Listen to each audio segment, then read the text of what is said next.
Les deux présentatrices, en fait, que M. Benoît Champagne parlait ce matin, c'est ces deux-là. Donc, vous avez Joanne Lambert et Karine Cazalan-Picard de la Ville de Montréal. Donc, Joanne Lambert est agente de recherche à la division de la géomatique de la Ville de Montréal. Elle est responsable de la gestion des bases de données des actifs de l'eau et de la voirie. Elle assiste dans la planification et la coordination des opérations de déploiement, de mise à jour et de support des applications d'affaires. Elle fournit du support opérationnel à l'équipe de production. Elle collabore avec des partenaires de la Ville et d'autres intervenants externes pour la production, le partage, la diffusion de données, ainsi que pour le soutien aux utilisateurs. Madame Karine Cazalan-Picard assure, elle, le développement, la maintenance et l'intégrité des bases de données spatiales pour les réseaux d'eau, du plan d'intervention et de la voirie. Elle coordonne le développement des outils de travail et la diffusion de la donnée auprès des services partenaires de la Ville de Montréal. Elle est également responsable du contrôle qualité de la donnée spatiale et des processus au sein de l'équipe. Finalement, elle fournit l'expertise conseil pour le traitement des données pour les diverses plateformes, principalement pour les volets d'intégration et d'exportation des données. Ayat est en retard. Donc, bonjour. La présentation se déroulera sur 4 points, soit les défis, les besoins, plans d'action, ainsi que la conclusion. Comme chaque ville, municipalité, on a chacun notre nomenclature. Donc, pour pouvoir parler des mêmes terminologies, on a fait un comparatif entre le MAMRO et la nomenclature Ville de Montréal. Quand le MAMRO parle d'une section d'aqueduc, nous, on va plutôt parler d'un segment d'aqueduc. Un segment d'aqueduc à la ville, c'est un élément linéaire dont, par exemple, une vanne ou une borne incendie va venir segmenter le réseau local ou l'agglomération. On a plus spécifiquement la section d'aqueduc. Ça, c'est propre à la Ville de Montréal. Puis on va, nous, tout au long de la présentation, l'appeler actif dérivé. On a la section d'égout, qui est comparatif au segment d'égout. Et segment d'égout qui est comparatif à la conduite d'égout. Donc, une conduite d'égout à la Ville de Montréal, c'est d'un regard à un autre regard. Ce qui est propre, c'est la notion de, c'est pas propre, là, mais c'est la géobase. Nous, on appelle ça géobase, mais vous le connaissez plutôt au niveau de la tronçon de rue. Et un tronçon intégré, ça fait partie d'un tronçon unifié. Mais pour bien en parler, il y a une image vaut 1000 mots. Fait que, ici, un tronçon unifié, je pars de la ligne Poitiers à l'autre ligne Poitiers. Puis si on remarque bien, ça fait partie d'une intersection de rue à une autre intersection de rue. Plus tard, on va remarquer que le tronçon unifié va provenir de la géobase, a une relation là, à peu près directe entre le tronçon unifié et la géobase. Par la suite, on a le segment qui vient segmenter par les vannes ou les bornes incendies. Au niveau de l'aqueduc, c'est en haut. Donc, on a un segment. Puis ici, on a la notion de section qui est une plus petite entité. Donc, la section, ici, lorsque le tronçon unifié vient segmenter d'environ 200-400 mètres, selon les règles du MAMRO, la section est plus petite. Puis, ce qui constitue une conduite puis, c'est l'ensemble de plusieurs petites sections. Au niveau de l'égout, on mentionnait que nous, on travaille au niveau du segment, donc le segment est une unité plus petite à l'équipe de l'inventaire, mais elle constitue une conduite d'égout. Nous, dans le fond, on fait cette présentation-là, dans l'optique, on est dans la phase d'avant-projet, on est tout au niveau conceptuel. Donc, ce qu'on a fait, c'est qu'on a sorti les défis qu'on doit relever, puis on va rentrer un peu plus en détail pour les expliquer, puis je vais mettre un peu plus dans la notion plan d'action. Donc, premièrement, la réalité, c'est que la Ville de Montréal fait quand même des plans d'intervention, mais à une plus grande échelle, c'est-à-dire qu'elle livre un plan d'intervention intégré aux 2 ans. Les clients ont mentionné, nous, on trouve ça très long, 2 ans. On peut-tu arriver à une période plus minime, c'est-à-dire produire un plan d'intervention intégré en quasi-temps réel, je peux me permettre. Là. Donc, le défi, c'est de réduire cette période-là, de le ramener en fond, le but, c'est que ça soit plus petit que 2 ans. on ne sait pas encore combien de temps, mais c'est notre but. Après ça, c'est d'assurer une cohérence temporelle entre les données d'État et le réseau actuel, tout ça dans un contexte d'intégration de données multisources. Ce qu'on remarque ici, c'est que les actifs d'eau potable, d'égout et de la voirie, soit les données physiques que l'équipe de l'inventaire ou la division de la géomatique gère, gravitent autour plusieurs bases de données, des sous-systèmes si on peut appeler. Puis on retrouve les données d'État, les auscultations de la chaussée, l'inventaire des répartitions. Ce qu'on remarque, c'est qu'il y a un lien direct entre la donnée physique et la donnée d'État. Puis ce qu'on veut schématiser ici, c'est que peu importe ce qui arrive dans la base de données physique, il y a un impact direct sur la donnée d'État. Par exemple, si moi je viens ajouter, si mon client vient ajouter un bris dans ma base de données de bris, puis moi je viens modifier en même temps ma donnée physique, si j'ai une incohérence entre mes dates d'installation, par exemple, ben, il va y avoir une problématique. C'est d'améliorer toute la cohérence de l'information entre ma donnée physique et ma donnée d'État. Par la suite, on a des contraintes organisationnelles et par rapport aux ressources humaines et matérielles. Ce qui est matériel, on a regardé ce qu'on avait comme effectif plutôt au niveau des programmes. Donc, il y a l'orientation de la ville aussi pour respecter. Est-ce qu'on est plus oracle? Est-ce qu'on est vers une autre technologie? Est-ce que ce qu'on a en place répond aux besoins? On a fait toute une analyse et on a dit oui, effectivement, ça répond aux besoins, mais peut-être pas. Dans le fond, il faut une amélioration, ça c'est certain. C'est ce qu'on a essayé de trouver, comment respecter les coûts, puis aussi ce qu'on a déjà d'implanté. Puis au niveau organisationnel, j'ai mis en rouge les boîtes des intervenants impliqués de loin ou de près, soit la division de la géomatique. Présentement, on a l'équipe de l'inventaire qui, elle, a été créée en 2004. On travaille présentement à la réalisation de ce projet-là. On est 4 personnes associées à ce projet-là pour l'optimisation des procédés existants au niveau de l'outil numérisation, parce que les agents techniques présentement font la mise à jour des réseaux. Puis nous, il faut regarder comment les gens font la mise à jour des réseaux, puis comment on peut arriver à optimiser leur travail sans trop les affecter. Fait qu'on a des gens qui travaillent sur l'architecture fonctionnelle des outils. On a aussi l'équipe de la donnée, dont ça en fait partie. Puis, eux sont 3 ressources affectées à cette équipe-là pour plus le volet technologique, puis d'optimisation des procédés. Puis aussi, c'est qu'il faut voir un ensemble on travaille sur ce projet-là pour la réussite du client, mais aussi c'est que si on a un travail à faire directement avec les technologies d'information, c'est qu'on ne veut pas réinventer la roue. Si on prend une option XML-GML pour le transfert entre la donnée physique et la donnée d'État, mais c'est la division de la géomatique, il faut qu'ils entendent le pas aussi en ce sens-là. Il y a le service de l'eau qui, eux, est le besoin client. C'est tous les ingénieurs qui font des rapports au MAMRO, donc il fallait entendre leurs besoins et les récupérer. Puis on ne peut pas se sauver, il y a les arrondissements et les villes reconstituées. On s'entend qu'un plan d'intervention intégré, pour eux, c'est d'avoir la réalité terrain. Puis si on n'a pas des plans finaux, si on n'a pas, sont nos yeux sur le terrain, donc si on n'a pas de communication directe avec eux, on ne peut pas mettre à jour la base de données de l'inventaire. Ah, puis j'ai oublié de mentionner, c'est important.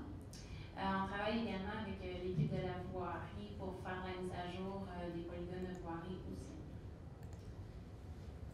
Par la suite, ben, comme tout le monde, on a quand même des activités internes, même si on a un nouveau projet. Donc, c'est intéressant ici, ça représente 14 agents techniques, dont 6 qui sont affectés à la mise à jour des réseaux par méthodologie conventionnelle, c'est-à-dire qu'un arrondissement transmet des plans finaux, puis nous, on l'intègre à la base de données de l'inventaire. Par le fait même, il y a 2 agents techniques qui, eux, vont sur le terrain pour faire des relevés GPS sur les bords d'incendie et les vannes. Puis, suite à ce projet-là, on a eu le plan d'intervention. Il ne faut pas oublier non plus, là, quand je parle de ce projet-là, on a toujours en mémoire la voirie. Donc, les relevés terrain, ça concerne aussi les relevés de la chaussée, qui est importante. Puis, le plan d'intervention, ça, c'est quelqu'un qui va être responsable de faire la mise à actifs dérivés pour la réalisation d'un plan d'intervention intégré. On a la gestion des documents papier, tout ce qui a été servi pour faire la mise à jour des réseaux, c'est scanné, puis c'est dans une base de données pour consultation. Ce qui est intéressant aussi, juste des petites statistiques, on a 8000 km à l'égout et 6000 environ kilomètres d'aqueduc. Puis les polygones de voirie, c'est quand même un nouveau produit qui a été débutant en 2008, si je me trompe. Puis on a 36 000 entités environ pour les polygones de chaussée. Puis ce qu'on voulait vous montrer ici, c'est que le polygone de la chaussée a sa propre structure, c'est-à-dire que c'est une surface, puis elle est délimitée par un trottoir, puis une intersection. Donc ça, c'est des informations qu'on peut rattacher, c'est une donnée physique qu'on peut rattacher des informations, soit la largeur, le type de resurfaçage, puis ça aide les ingénieurs à des prises de décision pour un plan d'intervention intégré ultérieurement. De plus, c'est automatiser les procédures et intégrer des nouvelles fonctionnalités aux outils existants. Comme je mentionnais tantôt, le but, c'est pas de réinventer la roue par rapport à la numérisation d'un réseau. On sait qu'ajouter un actif, ça a toujours fait partie du maintien de la base de données. Cependant, ce qu'on a fait, c'est qu'on s'est assis avec les clients et on a regardé quelle action avait un impact direct avec quel actif. Ici, les polygones de voirie, je les ai mis en grisé parce que c'est un volet qu'on n'a pas encore exploré.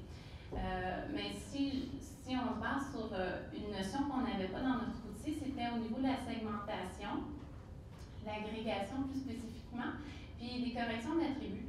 Comme je mentionnais, si j'ajoute un bris sur un segment, puis mon bris est de 2010, puis mon segment est de 2013, bien là, il y a une mauvaise cohérence entre l'information. Fait que moi, mon système doit notifier les technologies d'information pour pouvoir, eux, prendre une décision par rapport à la donnée d'état. Fait que la géomatique est vraiment responsable de ce qui est action-actif, puis les technologies d'information, eux, vont avoir un impact un peu plus direct sur la donnée d'état et comment la faire cheminer. Que ce soit une segmentation, si je viens segmenter mon segment et j'avais un bris, comment je peux la faire cheminer dans le temps? Intégrer les activités de numérisation avec les changements de la géobase. Comme la géobase ne fait pas partie de l'équipe de l'inventaire, mais il faut quand même avoir une cohérence entre le polygone de la voirie et la géobase. La géobase, c'est vraiment un autre produit, c'est un produit qui a été employé pour plus la sécurité incendie, les pompiers, les policiers, alors que la voirie, c'est un peu plus pour la notion du plan d'intervention, sauf que si j'ai un tronçon de rue, par le fait même, j'ai un polygone de voirie. Pour être cohérent, il faut que je ramène les informations ensemble, d'autant plus que ma géobase, c'est mon unité de base pour ma génération de tronçons unifiés. Puis, comme je mentionnais, implanter un protocole d'intervention normalisé pour l'ensemble des données administrées par la géomatique, c'est, en gros, si je résume ça, c'est on veut l'appliquer à la division de la géomatique et non seulement dans ce cadre-là des efforts qu'on met. Les besoins très sommaires, là. Connaître les réseaux d'eau et de la voirie en temps réel. Bon, il y a une action sur le terrain. On veut l'intégrer à la base de données. Apporter des modifications aux données d'état, proposer une stratégie d'intervention et connaître l'historique des réseaux d'eau à des dates antérieures, c'est-à-dire que moi, je suis un ingénieur, j'ouvre mon environnement de travail, mon réseau ressemble à 2013 à ça. Qu'est-ce qui s'était passé en 2010? Est-ce que j'ai fait un bon plan stratégique? Est-ce que je dois m'aligner d'une autre façon de pouvoir chevaucher les années avant et après? Puis, le besoin de technologie de l'information, c'est pour eux, c'est important d'avoir l'archivage ou un rattachement automatique de la donnée d'état et avoir aussi un processus bidirectionnel entre le client et la géomatique. C'est-à-dire que oui, la géomatique est plus sur la donnée physique, cependant, un tronçon unifié, nous, on peut seulement la proposer. Mais ce qui peut arriver, c'est que dans le fond, le client, l'ingénieur, peut arriver avec une contre-proposition. Donc, la relation s'effectue dans les deux environnements. Je vais laisser Joanne. Ne quittez pas.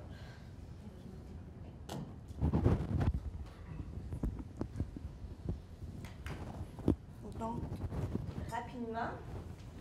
rapidement, je vais donc vous exposer sur le tableau tableau suivant, le traitement qu'on fait sur les actifs nécessaires au plan d'intervention, avec les spécifications relatives à la situation actuelle versus ce qu'on est en train de mettre en place pour le futur. Alors, pour la génération d'un tronçon unifié, ce qu'on doit faire, on compare les actifs de géobase avec son état antérieur. On fait la mise à jour automatique des tronçons unifiés dans le cas où c'est possible. Sinon, il y a une mise à jour manuelle qui est faite, une validation de ces éléments-là qui est faite, soit un processus itératif par échange de notifications entre le plan d'intervention puis la géomatique. Parce qu'au bout du compte, c'est les gens au plan d'intervention qui vont avoir la décision finale sur le tronçon unifié. Il y a des corrections qui sont faites au besoin. Donc, dans la situation actuelle, la comparaison avec la version fixée antérieure se fait aux 2 ans. Donc, c'est un important volume de données à traiter à la fois. Où on veut aller, évidemment, c'est de comparer avec l'état actuel de l'actif. Donc, à mesure que les interventions se font, on fait le traitement, la validation au quotidien. En fait, on aimerait ça raccourcir la période à la semaine, faire le traitement de cette façon-là. Au niveau des actifs dérivés, soit les conduites pays, les sections d'aqueduc, les conduites d'égout, les chaussées pays, bien, la mise à jour automatique se fait en fonction des spécificités de l'ingénierie. Au besoin, des mises à jour manuelles, de validation, des corrections. Dans l'ensemble, la situation va être la même, sauf qu'on ajoute une procédure interne pour générer les polygones de chaussée pour les villes reconstituées, parce qu'on avait comme mandat de faire les polygones de chaussée strictement pour les arrondissements de la ville, mais pour le plan d'intervention intégré, on avait besoin aussi pour les villes reconstituées. Au niveau des données d'état, soit les bris, les entrées de plomb, les inspections d'égouts ou encore les auscultations de chaussée, il y a de l'acquisition puis de l'intégration de données qui se fait sur une base quotidienne ou régulière à tout le moins. Ensuite, il y a de la validation de la cohérence entre les données qui doit être faite, entre les données envoyées par l'entrepreneur et le réseau actuel. C'est que l'entrepreneur part avec une version, par exemple, de la géobase, va faire le traitement qu'il a à faire, soit au niveau des inspections, des auscultations. Puis quand l'information est renvoyée, bien, le réseau peut avoir changé, il y a des ajustements à faire pour rattacher la donnée aux besoins. Évidemment, une resynchronisation des données d'état puis de l'archivage aussi qui est fait en temps voulu. Ça aussi, évidemment, c'est un important volume de données à traiter pour le rattachement manuel des données d'état pour la synchronisation. Puis, le rattachement manuel aussi est sujet à interprétation parce qu'on a une image de ce qu'avait l'air le réseau 2 ans auparavant. Bien, 2 ans plus tard, ce qui s'est passé entre les deux, c'est pas nécessairement évident, il peut y avoir un peu d'analyse à faire à cet effet-là. Puis l'intervalle d'archivage est présentement, évidemment, bien, de 2 ans, donc d'une version fixée à une autre. Ce qui s'est passé entre les deux, on ne peut pas avoir une image entre les, mettons, à l'année intermédiaire. Là, c'est là, nous, qu'on envisage diminuer là, de façon importante le traitement manuel grâce à l'intégration d'une gestion automatisée des informations sur les actifs numérisés. À même les actifs numérisés, on a ajouté des champs qui vont nous permettre de faire la gestion des actions, qui vont nous permettre ensuite de nourrir un journal qui, lui, va alimenter les technologies de l'information pour pouvoir tout automatiser le rattachement ou l'archivage au besoin, le plus possible en tout cas. Évidemment, il y a aussi des activités reliées au système d'intégration d'aide à la décision. Il y a de la conversion de données pour l'intégration sociale, la paramétrisation et simulation, des productions de tableaux, rapports et cartes et de la diffusion. Donc, présentement, la création d'un plan d'intervention intégré est seulement possible aux 2 ans. On veut effectivement diminuer le délai de création d'un plan d'intervention intégré, de sorte que la cohérence entre la donnée d'état qu'on en met puis la version diffusée des actifs va se coller mieux.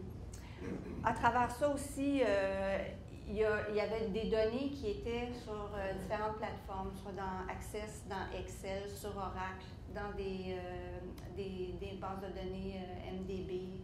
Fait qu'on est en train de tout ramener sur Oracle. Fait qu'on travaille là-dessus. Là, ce qui n'a pas été ramené déjà sur Oracle, c'est en train de se faire, de sorte que ça va être centralisé là.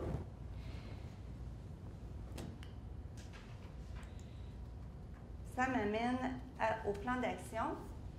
Donc, ici, c'est notre processus système suite à la refonte de la gestion du plan d'intervention intégré. Donc, vers quoi on s'en va? C'est dans la boîte verte ici, c'est notre zone d'intervention, la géomatique. On a l'équipe de la donnée qui travaille à l'intégration de la donnée, puis aussi les protocoles d'échange avec les technologies de l'information qui, eux, s'occupent de la diffusion puis de l'intégration des données d'État multisources accélérées un peu. OK. Alors, présentement, avec ce qu'on a, on est capable de répondre à faire un plan d'intervention. Il a fallu, par contre, ajouter des fonctionnalités pour réduire la périodicité puis avoir un meilleur suivi. Puis tout ça, c'est illustré en rouge. Ce sont des fonctionnalités qui n'existent pas, qu'on doit développer pour pouvoir avoir ça. Nous, on travaille dans un environnement Bentley Map, alors que ce soit au niveau de la numérisation des actifs de voirie ou des actifs de l'eau, ça se fait dans Bentley Map. Il y a, le traitement de la géobase se fait par une autre équipe. Ils travaillent avec MapInfo. On travaille, la géobase, nous, on travaille à renforcer ce canal là, pour que ça soit fluide. Dès qu'il y a des changements à la géobase, que ça aille tout de suite notifier l'équipe de la voirie pour qu'ils fassent les modifications au polygone de voirie. Ça ici, c'est une série de boutons, en fait, là, qui nous permettent de faire les activités de segmentation, de déplacement d'éléments, d'agrégation. Puis on a ici en bas tout le volet génération des actifs dérivés. Alors, à mesure qu'il y a quelque chose qui se passe ici au niveau des actifs de l'eau, un coup que le traitement est complété, que la validation est faite, il y a quelqu'un ici qui prend la relève puis voir l'impact que ça a au niveau des actifs dérivés en intégrant à la fois les changements à la voirie donc et au tronçon unifié. Cette personne-là, ici, va s'occuper de ça. Les tronçons unifiés, comme je disais, sont proposés. L'équipe du plan d'intervention approuve ou sinon fait une contre-proposition qui est retournée ici à cette personne-là pour faire les modifications au besoin. Si on va voir ici au niveau des fonctionnalités.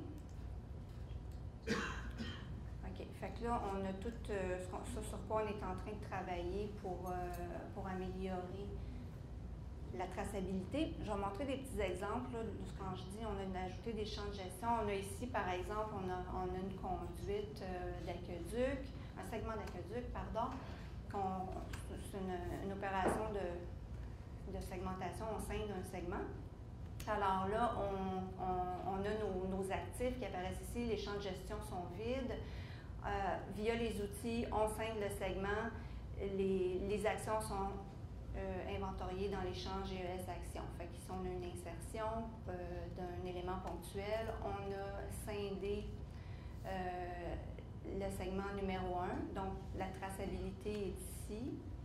On a les deux nouveaux éléments qui sont créés. Qui sont en lien avec les éléments précédents. Bon, de cette façon-là, etc. Et si on ferait une autre segmentation, encore une fois, on peut suivre la traçabilité via les champs de gestion.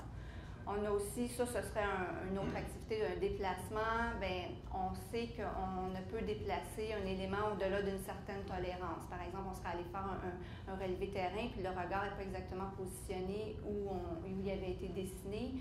On le déplacerait au niveau du relevé terrain. Bien, on le déplace dans la zone de tolérance, c'est beau, il est déplacé, on a l'action qui s'inscrit ici. Par ailleurs, si on était venu pour le déplacer en dehors de la zone de tolérance, on aurait un message d'erreur pour éviter de faire des actions farfelues. C'est le même principe ici, au fond, c'est une agrégation de deux segments. On a la traçabilité, encore une fois, avec le nouvel élément créé. Ceci nous amène ensuite, on ramène tout ça dans Oracle. On a via les déclencheurs, les éléments vont s'inscrire. dans un journal. Fait que chaque élément sur lequel il y a eu une action, on va le retrouver, on va retrouver cet élément-là ainsi que l'action dans le journal. Donc, pour les ajouts et les éléments ajoutés ou détruits, on a un enregistrement dans le journal, à la fois un enregistrement dans une table, une table dans laquelle tous les attributs sont répertoriés pour cet élément-là, puis une jointure qui est faite entre le journal et les attributs. Par contre, quand on fait une modification sur un élément, on a un enregistrement dans le journal et deux éléments dans sa table d'attributs correspondants, dont un élément qui contient les valeurs d'attributs avant le changement, puis celui qui contient les valeurs d'attributs après, de sorte qu'on peut comparer directement à même le fichier, c'est quoi la modification qui a pris place. Tout ça, bien évidemment, c'est notre équipe ici, dont Sanit fait partie, qui s'occupe de produire un fichier XML via FME, entre autres, là, pour ensuite l'envoyer vers l'équipe des technologies de l'information qui vont l'intégrer au sein de leur base de données. Alors, ceci conclut notre présentation. On comprend que c'est un projet évolutif. On se remet constamment en question. À chaque fois qu'on est confronté à des situations qu'on n'avait pas prévues, on ajuste. Donc là, ça, c'est l'état actuel des choses présentement. Puis à mesure qu'on se rencontre, on fait des rencontres d'équipe, on se confronte, avec les contraintes qu'on a, bien, on ajuste en conséquence. Puis les rôles et les responsabilités bien, sont partagés entre la division de la géomatique, qui est responsable des données physiques, les TI qui sont responsables de la diffusion, de l'intégration des données des différentes instances, puis l'équipe du plan d'intervention qui est responsable des données d'État. Puis il faut s'arranger pour tout se coordonner à travers tout ça avec, évidemment, les contraintes de chacun pour pouvoir y arriver. Veux-tu ajouter quelque chose? Non.